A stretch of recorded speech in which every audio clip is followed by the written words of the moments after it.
আমার সম্মানিত উপস্থিতি, এই হজ আপনার আমার ইবাদতের পাশাপাশি আপনার এলাকা ভিত্তিক আপনার সামাজিক যে উপকারিতা রয়েছে, মুসলিম উম্মাহর যে উপকারিতা রয়েছে, আপনার ঈমান, আপনার তাওহীদ, শিরক মুক্ত ইবাদত পালন করার যে মানসিকতা আপনাকে উপহার দেবে, শিরক বেদাত মুক্ত মানসিকতা যে আপনাকে উপহার দিবে।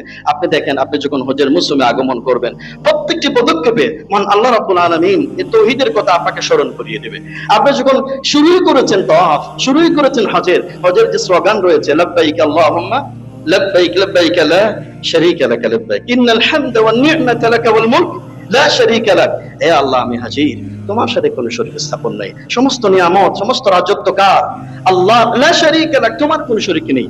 আপনি দেখবেন ওদের শুরু থেকে নিয়ে ইব্রাহিম আলাইহিস সালাতু ওয়াস সালাম তাওহীদবাদী যে নবী আলাইহিস সালাতু ওয়াস সালাম আল্লাহর এই ঘর নির্মাণ করেছিলেন এবং তিনি দোয়া করেছিলেন এই ঘর যারা তাওহীদবাদী মানুষেরা যারা আবাদ করবে, এখানে সমবেত হয়ে তাওহীদের এখান থেকে শিক্ষা গ্রহণ করবে, এই জন্য গোটা জাতির জন্য, গোটা মুসলিম উম্মাহর জন্য সেখান থেকে শুধু আমরা যাব, সেখান থেকে শুধু তাসবিহ আর জায়নামাজ আনবো না, সেখান থেকে শুধু পরিবার বা আত্মীয় স্বজনের জন্য উপহার নিয়ে আসবো না, জমজমের পানি শুধু নিয়ে আসবো না। সেখানে যাওয়ার পর 40টা দিন 30টা দিন সেখানে যে তাওহীদের একটা সম্মিলন হয়েছে, সেখান থেকে যে তাওহীদের স্লোগান দিয়ে হজের শুরু থেকে নিয়ে শেষ পর্যন্ত আপনি দেখেন হজের তালবিয়াই হচ্ছে। সেখান থেকে আপনি যখন তালবিয়া শুরু করেছেন, তাওহীদের তালবিয়া, শিরক মুক্ত জীবন ঘোষণার তালবিয়া, আপনি যখন তাওয়াফ শুরু করেছেন, আল্লাহু আকবার, আল্লাহ রাব্বুল আলামিনের বরত্ব ঘোষণা করে আপনি তাওয়াফ শুরু করেছেন। আপনি যখন সাফা মারওয়াতে যাবেন, সাফা মারওয়াতে যাওয়ার পরে সেখানেই তাওহীদের ঘোষণা, লা ইলাহা ইল্লাল্লাহু ওয়াহদা আনজাযা ওয়া'দা ওয়া নাসারা আবদা ওয়া হাযামাল আহজাবা ওয়াহদা,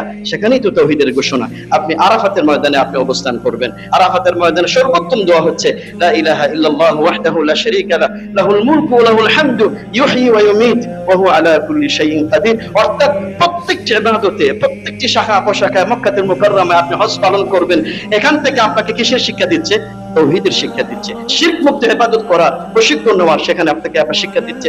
সুন্নাহ ভিত্তিক আপনি পুরো 30টা দিন 40টা দিন সেখানে অবস্থান করছেন, হজের 5টা দিন হজের কাজ সম্পাদন করছেন, আপনি দেখবেন প্রত্যেকটি কাজ আপনি সুন্নাহ ভিত্তিক পালন করার চেষ্টা করছেন। কি বলেন, ঠিক না?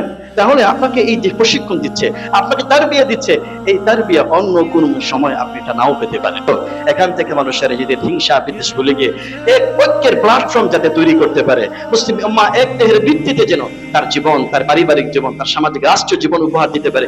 এই জন্যই তো মহান আল্লাহ রাব্বুল আলামিন হজের মতো এই গুরুত্বপূর্ণ ইবাদত বান্দাদের উপরে, সামর্থ্যবান বান্দাদের উপরে আল্লাহ রাব্বুল আলামিন ফরজ করেছেন।